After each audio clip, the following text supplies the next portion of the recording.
सावधान हो जाओ हिंदुस्तान, मियाँ जान सुना रहे हैं ऐसा फरमान। ब्रह्मोस गिरी तो उड़ गए होश, J-10 लड़ाकू विमान पर दिखा रहा जोश। तुर्की ड्रोन ने कर दी है ताकत दोगुनी, अमेरिकी संसद में सुन लो अपनी करनी। दोस्तों, जलनखोर चीन और बड़बोले पाकिस्तान की भारत को लेकर नीयत किसी से छिपी नहीं है।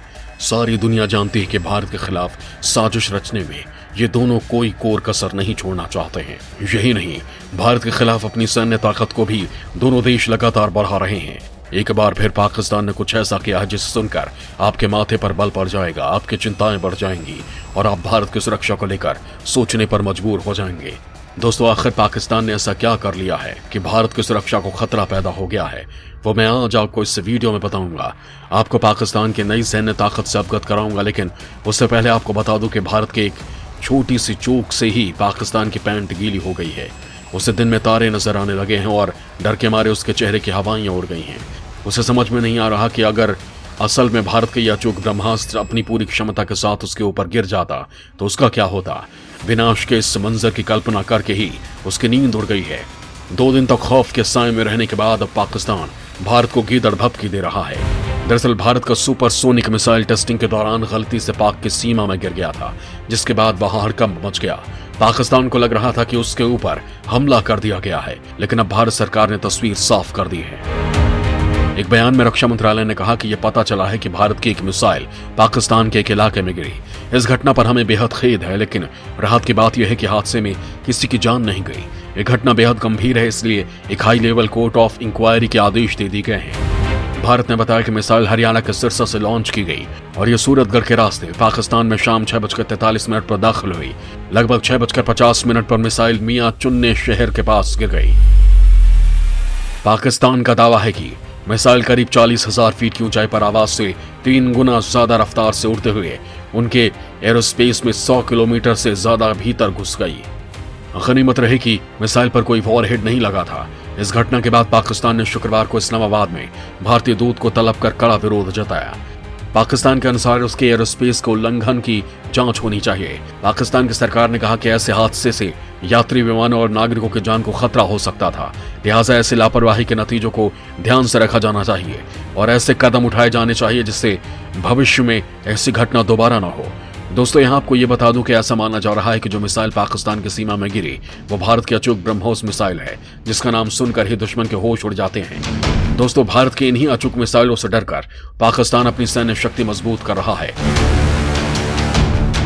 हाल ही में चीन के J-10C लड़ाकू विमान को पाकिस्तान ने औपचारिक रूप से अपने बेड़े में शामिल कर लिया है। इस दौरान इमरान खान ने दावा किया है कि J-10 विमान के पाकिस्तानी वायुसेना में शामिल होने से क्षेत्रीय असंतुलन खत्म हो जाएगा। दोस्तों, J-10 डेल्टा विंग और कैनार्ड डिजाइन वाला single engine multi role fighter है।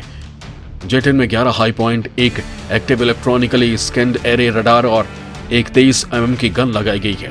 ऐसा माना जाता है कि ये मैक 2 की स्पीड से लगभग 60,000 फीट की ऊंचाई तक उड़ान भर सकता है। J-10 के कॉकपिट में 3 LCD मल्टी फंक्शंस डिस्प्ले लगे हुए हैं। इसके अलावा इस विमान में चीन में ही बना हुआ एक होलोग्राफिक हेड अप डिस्प्ले भी लगा हुआ है। ये सभी डिस्प्ले चीन में बने एडवांस हेलमेट माउंटेड साइट के साथ आसानी से काम कर सकते हैं।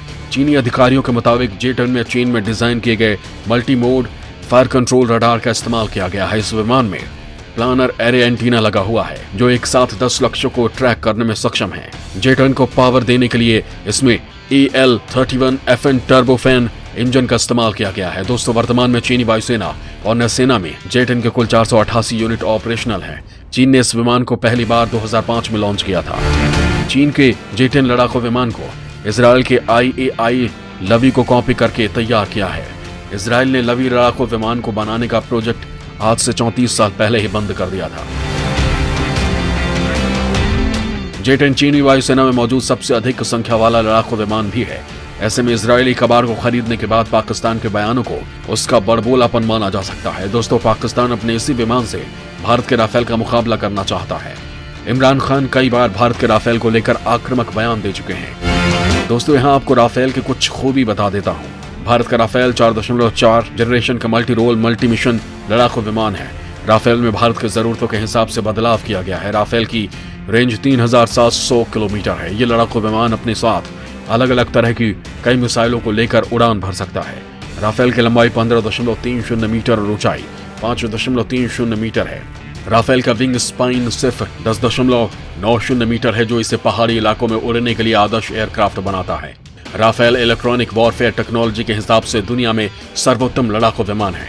इसमें मिटियोर और मीका जैसी दुनिया के सबसे घातक मिसाइलें भी लगाई जा सकती हैं। इसके अलावा भारत के राफेल में हवा से जमीन पर मार करने वाले बेहद घातक स्कैल्प मिसाइल को भी फायर किया जा सकता है। इस विमान ने फ्रांसीसी वायुसेना की तरफ से कई बड़े मिशन में अपनी ताकत का लोहा मनवाया है। दोस्तों, भारत को चिंता पाकिस्तान के नए फाइटर जेट की नहीं, बल्कि उसे मिले तुर्की के ड्रोन से है। तुर्की में बना हुआ बायरक्टर TB2 ड्रोन यूक्रेन युद्ध में रूसी सेना को कई गहरे जख्म अब तक दे चुका है। नारगोनो काराबाख युद्ध के दौरान भी अजरबैजान ने इसी ड्रोन की मदद से आर्मेनियाई सेना की कमर तोड़ दी थी। तुर्की का बैर कतार TB2 हल्के हथियारों से लैस है। इसमें 4 लेजर गाइडेड मिसाइलें लगाई जा सकती हैं। इस ड्रोन को रेडियो गाइडेड होने के कारण 320 किलोमीटर के रेंज में ऑपरेट किया जा सकता है। TB2 ड्रोन ने 2020 की शुरुआत में सीरिया के आसमान में अपना दम दिखाना शुरू किया था, जिससे उसकी अलग पहचान बनी थी दुनिया में। अमेरिका, रूस और ब्रिटेन के कई सैन्य अधिकारी तुर्की और चीन में बने ड्रोन्स को लेकर गंभीर चिंता जता चुके हैं। ऐसे में पाकिस्तान के पास इस ड्रोन की मौजूदगी भारत के लिए खतरे की बात हो सकती है, क्योंकि वो आतंकवाद को पालता पोसता है। पाकिस्तान को मदद करने वाला अमेरिका भी अब इस बात को मानने लगा है कि अमेरिका के वरिष्ठ सांसद ने प्रतिनिधि सभा में विधेयक पेश कर पाकिस्तान को आतंकवाद को प्रायोजित करने वाला देश घोषित करने की मांग की है। पाकिस्तान के समाचार पत्र डॉन की खबर के मुताबिक पेंसिल्वेनिया से रिपब्लिकन पार्टी के सांसद स्कॉट पेरी ने सदन के विदेशी मामलों से संबंधित समिति के पास भेजा गया। खबर में कहा गया कि यदि यह विधेयक पारित हो जाता है तो पाकिस्तान पर कई पाबंदियां लग सकती हैं, जिसमें विदेशी सहायता पर रोक, रक्षा आयात पर प्रतिबंध और दोहरे उपयोग के वस्तुओं के निर्यात पर नियंत्रण शामिल है। विधेयक के अनुसार अधिनियम लागू होने के बाद पाकिस्तान को अंतर्राष्ट्रीय आतंकवाद को समर्थन देने वाला देश माना जाएगा। अब तक केवल 4 देशों को आतंकवाद को प्रायोजित करने वाला देश घोषित किया गया है। इनमें क्यूबा, उत्तर कोरिया, ईरान और सीरिया शामिल है। दोस्तों, कश्मीर को लेकर पाक के नापाक मंसूबे किसी से छिपे नहीं है। वो हमेशा आतंकवाद के जरिए भारत की धरती को रक्तरंजित करने की कोशिश करता रहता है, लेकिन भारत के वीर सपूत उसके सारे मंसूबे को ढेर कर देते हैं। उसके दहशतगर्दों को 2 गज जमीन के नीचे दफना देते हैं। लेकिन इन सब के बावजूद पाकिस्तान बाज नहीं आ रहा है, आतंकवाद को पाल पोस रहा है। खबरें ये भी हैं कि भारत से बार बार मिल रही करारी शिकस्त के बाद पाकिस्तान ने आतंकियों को ड्रोन भी मुहैया करा दिए हैं, जिससे वो भारत की धरती पर कोहराम मचा सके। लेकिन वो शायद ये भूल जाता है कि भारत के प्रधानमंत्री मोदी उसके सारे जवाबों का देने के लिए बैठे हुए हैं। अगर पाकिस्तान ये सोचता है कि वो चीन का साथ पाकर ताकतवर हो गया है तो भारत पर हमला कर सकता है, तो पीएम मोदी उसका ये खुमार भी उतारने के लिए तैयार है। बस एक बार वो भारत पर हमला करने की गलती कर दे, फिर दुनिया के मानचित्र से उसका नामो निशान मिटने में देरी नहीं लगेगी। उस वक्त उसके अब्बाजान जिनपिंग भी उसे नहीं बचा पाएंगे। तो मियाँ जान संभल जाओ और अब्बाजान की ताकत पर मत इतराओ, क्योंकि चाचा जान की तरह उनके हथियार भी फुस हैं जो युद्ध के मैदान में तुम्हारी पुंगी बजा देंगे। जय हिंद, जय भारत।